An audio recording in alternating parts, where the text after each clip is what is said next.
Lectins. What the heck are lectins? So now there's a Dr. Gundry that's been on Facebook a lot in the last year talking about lectins.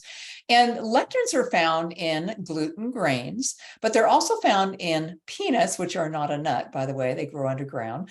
They're also found in your nightshade family. So that's tomatoes, red and green peppers, eggplant, potatoes.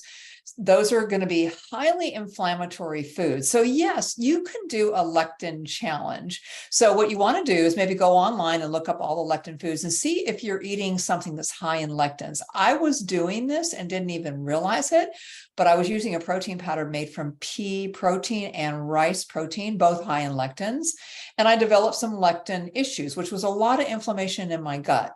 So you take the food out and you can't get rid of it completely, but you can take the high lectin foods out for about 4 weeks, and then you try adding them in and see if your body reacts to them. Some people are fine with lectins. Like me, I have to do moderate amount of lectins, but it doesn't mean I can never have a tomato again. It's just that I can't eat them every single day. So lectins are something that can cause inflammation in the body. And so you may want to try it by taking it out, challenge yourself for 4 weeks, and put back in slowly some lectin foods and see how you do. Follow me on Divine Farmer Health. Bye for now.